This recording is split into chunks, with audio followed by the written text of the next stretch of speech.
नमस्कार. प्रारंभी नवरात्रीतल्या 9 देवतांना वंदन करणारा श्लोक म्हणते. प्रथमं शैलपुत्री च द्वितीयं ब्रह्मचारिणी तृतीयं चंद्रघंटेति कूष्मांडेति चतुर्थकं पंचमं स्कंदमातेति षष्ठं कात्यायनीति च सप्तमं कालरात्रीति महागौरीति चाष्टमं नवमं सिद्धिदात्री च नवदुर्गाः प्रकीर्तिताः उक्तान्येतानि नामानि ब्रह्मणैव महात्मनाः. आम्हा भारतीयांना सणांची उत्सवांची फार सुंदर आणि उज्ज्वल परंपरा आहे. नवरात्री हा असाच एक 9 रात्रींचा उत्सव आहे. इतका दीर्घ काळ चालणारा दुसरा उत्सवही नवरात्रीचाच आहे. हे जसं अश्विन शुद्ध प्रतिपदेपासून नवमीपर्यंत चालणारं नवरात्र आहे, तसंच भारतीय वर्षाच्या प्रारंभी चैत्र शुद्ध प्रतिपदेपासून गुढीपाडव्यापासून पुढे रामनवमीपर्यंत चालणारं चैत्रातलं नवरात्र आहे. तेव्हा वसंत ऋतू सुरू होतो, त्यामुळे त्याला वासंतिक नवरात्र असंही म्हणतात. आणि आज घटस्थापनेपासून शरद ऋतूचा प्रारंभ होतो, म्हणून त्याला शारदीय नवरात्र असं म्हणतात. आता प्रतिवर्षी येणारे हे 2 ऋतूंचे प्रारंभ आणि त्यांचा आपल्या शरीरावर मनावर होणारा परिणाम आपण प्रथम लक्षात घेऊ. हे 2 काळ असे आहेत की जेव्हा वातावरण एकदम बदलतं. या शारदीय नवरात्राच्या काळात तर पाऊसही थांबलेला असतो, वातावरणातली आर्द्रता उणावते आणि आकाश निरभ्र आणि लख्ख होतं. वातावरण समशीतोष्ण होतं. पण भोवताल असा उत्फुल्ल होत असला तरी सुद्धा एकाएकी झालेलं त्याच्यातलं हे परिवर्तन शरीराला मात्र काहीसं जाचक होतं. विशेषतः लहान मुलं, वृद्ध यांच्या बाबतीत पुष्कळ वेळा असा अनुभव येतो. हवेत बदल झाला की थोडा त्रास होतोच असं आपणही म्हणतो. आपल्या पूर्वजांची निरीक्षण शक्ती फार विलक्षण होती. या 2 ऋतूंच्या प्रारंभी सर्वसामान्य लोकांमध्ये प्रकृतीचे काही प्रकोप निर्माण होतात, हे त्यांच्यात चांगलंच लक्षात आलं होतं. आयुर्वेदीय परंपरेत तर असं म्हटलं जातं, वैद्यानां शारदी माता पिताच कुसुमाकरः यमदंष्ट्रा स्वसा प्रोक्ता हितभुक मितभुक रिपुः. या श्लोकाचा प्रथम अर्थ सांगते आणि मग त्याचा नवरात्रीशी कसा अन्वय संबंध आहे ते पाहू. शरद ऋतू ही वैद्यांची माता आहे आणि वसंत ऋतू हा पिता आहे. यमाची दाढ ही बहीण आहे, तर योग्य आणि अल्प आहार घेणारे लोक हे त्यांचे म्हणजे वैद्यांचे शत्रू आहेत. आता याचा तात्पर्य अर्थ असा आहे की या 2 ऋतूंमध्ये रोगांचे प्रकोप होत असल्यामुळे वैद्यांचा व्यवसाय त्यावेळी फळफळतो. पण रोगाला मारक ठरणारी जर सर्वोत्तम गोष्ट कोणती असेल तर आपल्या मनाची शक्ती. हेही आपल्या पूर्वजांना फार चांगलं माहिती होतं. आनंदी मन, उत्साही मन, हे उत्सवांच्या हर्षोल्हासामध्ये प्रफुल्लित झालेलं मन शरीरात एक विलक्षण प्रतिकारक क्षमता, इम्युनिटी निर्माण करतं, हे त्यांना माहिती होतं. जगद्गुरु तुकाराम महाराज म्हणतात, मन करारे प्रसन्न सकल सिद्धींचे कारण. ही सकल सिद्धींमधली आरोग्य सिद्धी सगळ्यात महत्वाची आहे. तना मनाचा हा अतूट संबंध पाश्चात्यांच्या अगदी अलीकडे लक्षात आलाय, पण आपल्या पूर्वजांनी तो प्राचीन काळीच जाणून त्यावर उपायही केलेले. आता या श्लोकातला शेवट पहा. हितभुक मितभुक रिपुः. वैद्यांचा शत्रू कोण? इथे वैद्यांचा शत्रू म्हणजे निरोगी. तो कोण? तर हितभुक मितभुक, जो हितकारक तेच खातो आणि एकंदरीत जो मिताहारी असतो, म्हणजे जो मोजका आहार घेतो. आता नवरात्रीत उपवास का करतात या प्रश्नाचं उत्तर या आरोग्याच्या विलक्षण सूत्राच्या प्रकाशात आपल्याला लख्ख दिसेल. वर्षातून असे दीर्घ उपवास करण्यामुळे माणसाला दीर्घायुरारोग्य मिळतं, हे पण अलीकडच्या संशोधनावरून सिद्ध झालेलं सत्य आपल्या पूर्वजांना चांगलंच माहिती होतं. सगळ्या जगालाच आदरणीय ठरलेले आपले प्रिय पंतप्रधान मोदीजी यांचे नवरात्रीतील उपवास तर जगप्रसिद्ध आहेत. आता हा झाला नवरात्रीचा शारीरिक आणि मानसिक पातळीवरचा लौकिक आधार. आपले सण लौकिक आणि अलौकिक, व्यावहारिक आणि आध्यात्मिक अशा सर्व पातळींवर परिणामकारक असतात. आपल्या संस्कृतीत नारी शक्तीचा तर नितांत गौरव केलेला आहे.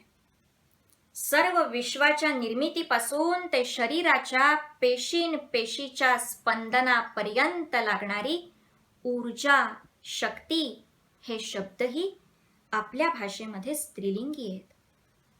ईश्वर या पुल्लिंगी शब्दाप्रमाणेच जगज्जननी, ईश्वरी, आदिशक्ती या स्त्रीलिंगी शब्दातूनही आपण जगाच्या आदिकारणाचा उद्घोष करत असतो. नवरात्री हा या आदिशक्तीचा आणि पर्यायाने नारी शक्तीचा उत्सव आहे.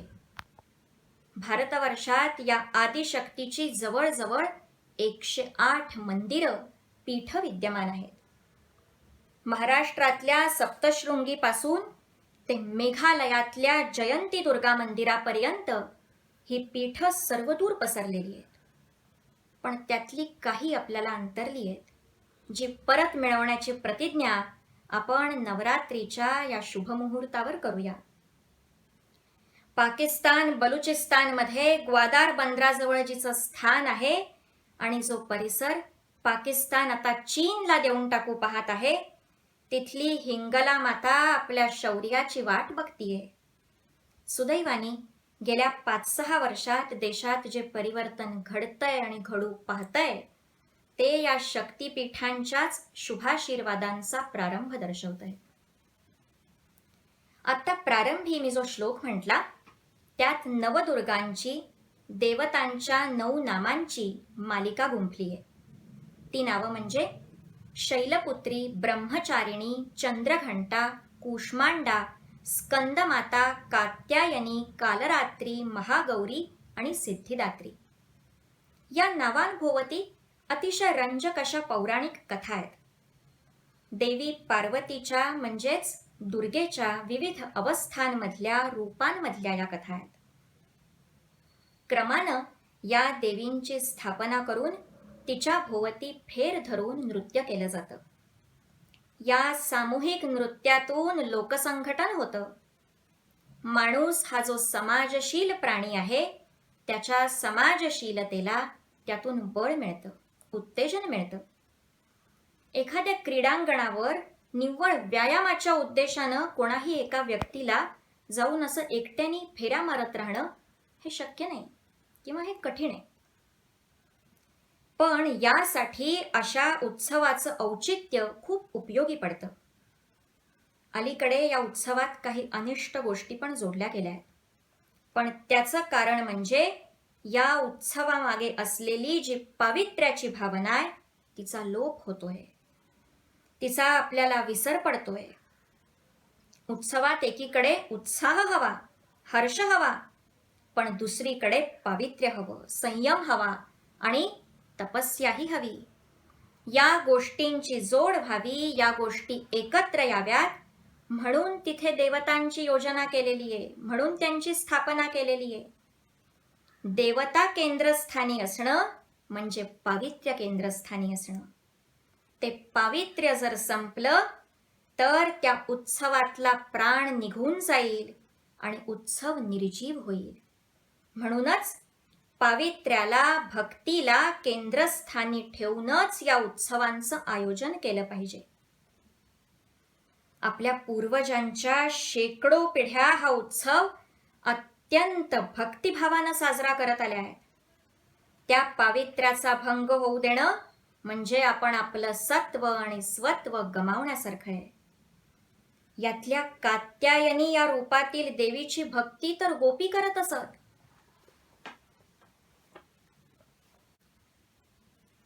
कृष्णप्राप्तीसाठी त्यांनी केलेल्या व्रताचं नावच कात्यायनी व्रत असं आहे. कात्यायनी महामाये महायोगीन्यधीश्वरी नंदगोपसुतन देवी पतिं मे कुरुते नमः. या श्लोकाचा जप त्यावेळी करत असत. खरोखरच देवीची ही रूप, ही नावं आणि तिचा हा उत्सव प्राचीन काळापासून आमच्या राष्ट्रीय आणि सामाजिक ऐक्याचं आणि आध्यात्मिक उन्नतीचं प्रतीक बनलाय. या सुमारास साधारण शेतं पिकलेली असतात. पाऊस ओसरला असतो, त्यामुळे शिवारं, अंगणं वावरायला अनुकूल झालेली असतात. त्यावेळी या उत्सवाचं आयोजन लोकांना एकत्र यायला, भक्तीचा परिपोष करायला अगदी उचित ठरतं. आणि नंतर येणारा दसरा हा तर त्या हर्षोल्हासाचा उच्चांकच असतो. आपण महाराष्ट्रीय लोक या दसऱ्याचं आनंद रूप दसरा सण हा हसरा या वाक्यांशातून अनेक वेळा प्रकट करत असतो. आपट्याची पानं एकमेकांना देऊन आनंदाचं सोनं लुटत असतो. त्या आपट्याच्या यक्कश्चित पानाला सोनं म्हणण्यात काय काव्य दडलंय हे समजण्यासाठी भारतीय मनच असलं पाहिजे. इतर कोणाला ते समजणं थोडं अवघड आहे. प्रेमानं दिलेली एखादी क्षुल्लक गोष्ट सुद्धा सोन्यासारखी मूल्यवान असते. आणि तीच खरी हृदयाची श्रीमंती असते, जी एकमेकांना अमूल्य मनोबल पुरवत असते. हा त्या प्रथेतला अर्थ आहे. या साध्या कृतीतून त्या दिवशी दुरावलेली कितीतरी हृदय जवळ येतात. कितीतरी राग, द्वेष, भांडणं, तंटे मिटवण्याची सोन्यासारखी क्षमता त्या दिवशी एरवी क्षुल्लक असलेल्या त्या पानांमध्ये असते. म्हणून ते सोनं. काल परवापर्यंत एकमेकांना खाऊ की गिळू अशा दृष्टीनं पाहणारे जणू 7 जन्माचे वैरी असलेल्या दोघांपैकी जर एक जण दुसऱ्याला हे सोनं हातावर ठेवू लागला, तर तो दुसरा ते 7 जन्मांचं वैर विसरून जातो आणि दोघांमध्ये स्नेहाचं अतूट नातं निर्माण होऊन ते एकमेकांना उराउरी भेटतात. डोळ्यात येणाऱ्या प्रेमाश्रूंनी ते वैर कुठल्या कुठे वाहून जातं. केवढं सामर्थ्य आहे या प्रथेचं. क्वचित सर्वोच्च न्यायालय सुद्धा जो तंटा वर्षानुवर्ष लढून मिटवू शकत नाही, तो क्षणात संपवण्याचं सामर्थ्य या वरवर क्षुल्लक वाटणाऱ्या पानांमध्ये त्या दिवशी असतं. जणू काही त्या नवरात्रीच्या तपस्येचं बळच त्या पानांमध्ये आलेलं असतं. हे सगळं योजणाऱ्या आपल्या कल्पक पूर्वजांच्या सामर्थ्याचं खरोखर आश्चर्य वाटतं आणि आपण त्यांच्या पुढे नतमस्तक होतो. भावी पिढ्यांविषयी आणि समाजाविषयी त्यांना असलेला कळवळा आणि त्यांची बुद्धी याला खरोखर तोडच नाही. इतिहास काळात दसऱ्यानंतर नवरात्रीच्या व्रतानं तपपूत झालेले क्षत्रिय दिग्विजयाला निघत असत. आजही गावोगावी सीमोल्लंघन करून त्या प्रथेची स्मृती जपली जाते. नवरात्रीच्या काळात दुर्गा सप्तशती, देवी भागवत अशा ग्रंथांचं, स्तोत्रांचं पठण केलं जातं. भगवतीच्या पराक्रमाचं आणि तिच्या स्वरूपाचं वर्णन तर त्यात येतच, पण निरनिराळ्या प्राणीमात्रांमध्ये भगवती कोणत्या रूपात अवस्थित आहे, विद्यमान आहे, याचं अत्यंत भावपूर्ण आणि तत्वपूर्ण विवेचन या सुंदर ग्रंथांमधल्या नितांत सुंदर श्लोकांमध्ये येतं. पहाटेच्या शांत शीतल वेळी समईच्या सोज्वळ प्रकाशात वडील श्लोक वाचतायत आणि अगदी 7-8 वर्षाच्या बालवयातले वीर सावरकर ते श्लोक शांत चित्तानी आणि भक्तिभावाने ऐकतायत. त्याचं त्यांनी केलेलं वर्णन मुळातच वाचण्यासारखं आहे. या देवी सर्वभूतेषु मातृरूपेण संस्थिता नमस्तस्यै नमस्तस्यै नमस्तस्यै नमो नमः. जी देवी प्रत्येक प्राणीमात्रामध्ये मातृरूपामध्ये अवस्थित आहे, तिला वारंवार नमस्कार असो.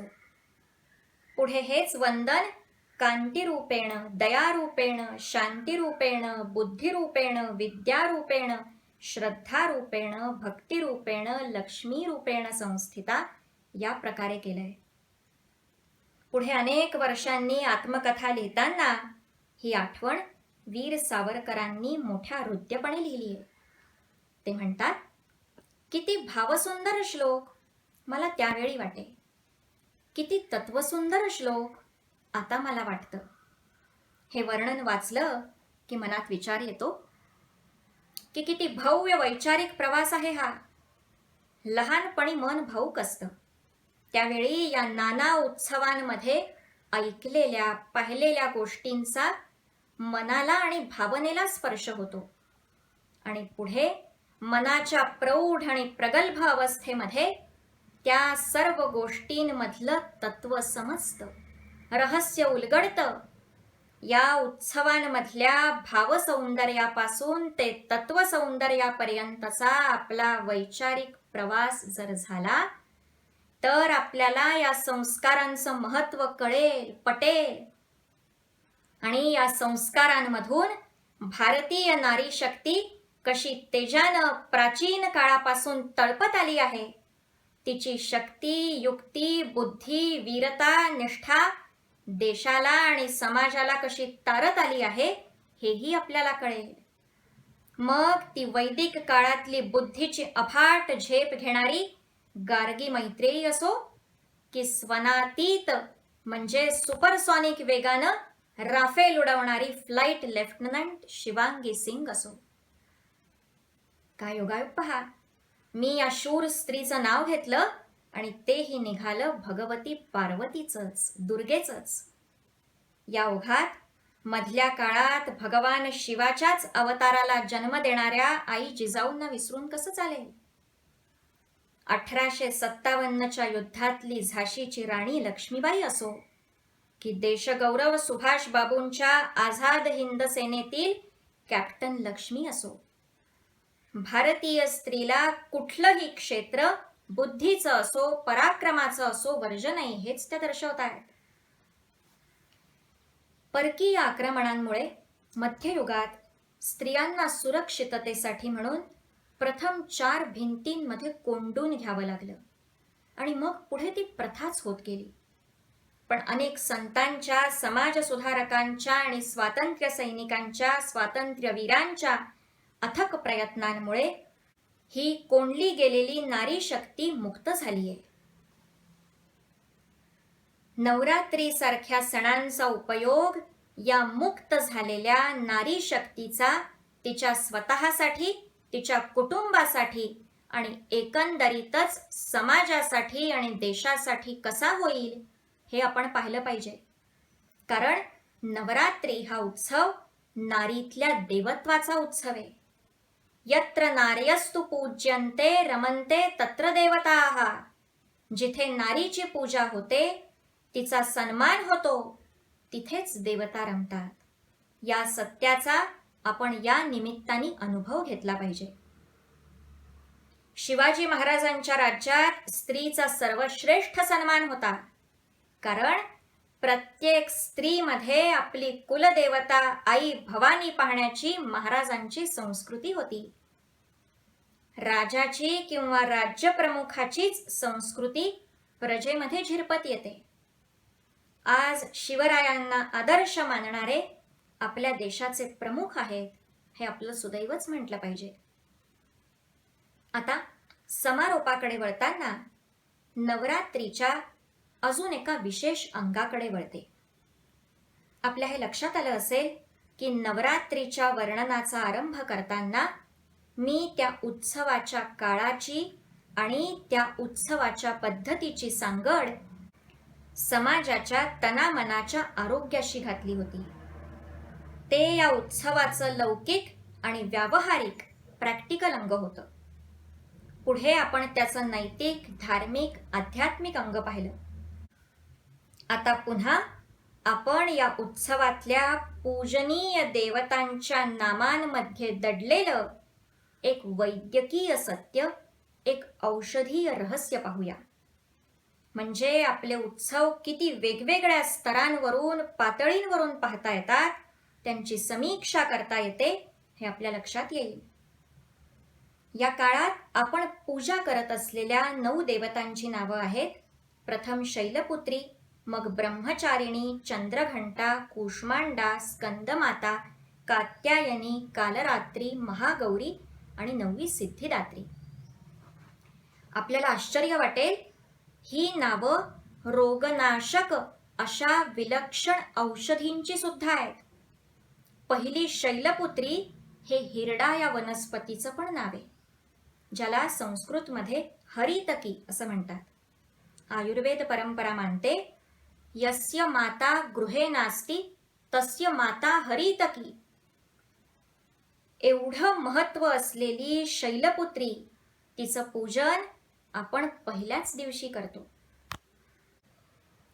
ब्रह्मचारिणी म्हणजे ब्राह्मी, कूष्मांडा म्हणजे कोहळा जो अतिशय पौष्टिक असतो, स्कंदमाता म्हणजे अळशी जी कफनाशक आहे, महागौरी म्हणजे तुळशी जिचं महत्व वेगळं सांगायला नको, आणि सिद्धिदात्री म्हणजे शतावरी, या सध्याच्या काळात जिचं नाव तुम्ही अनेकदा ऐकलं असेल आणि सेवनही केलं असेल.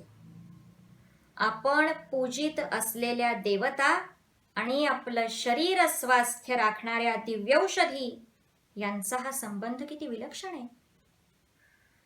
एका वेगळ्या पण अत्यंत महत्त्वाच्या दृष्टिकोनातून मी या उत्सवाची समीक्षा केली. या काळात आपण भारतात जन्माला आलेल्या आणि कर्तृत्वानं तळपलेल्या ज्या महान स्त्रिया आहेत, त्यांची चरित्र अभ्यासण्याचा उपक्रम हाती घेऊया. नवरात्रीचं व्रत करण्याचा हा आणखी एक आगळा वेगळा पण अत्यंत उचित असा मार्ग असेल. नवरात्रीच्या पावन पर्वाच्या तुम्हाला सगळ्यांना शुभेच्छा देते. देवी भगवती आपलं आणि आपल्या देशाचं मंगल करो अशी तिच्या चरणी तुमच्या सर्वांसह प्रार्थना करते आणि आजच्या घटस्थापनेच्या दिवशी तिच्या पहिल्या रूपाला वंदन करणारा श्लोक म्हणून समारोप करते. वंदे वांछित लाभाय चंद्रार्ध कृतशेखराम वृषारूढाम शूलधराम शैलपुत्रीम यशस्विनीम. धन्यवाद.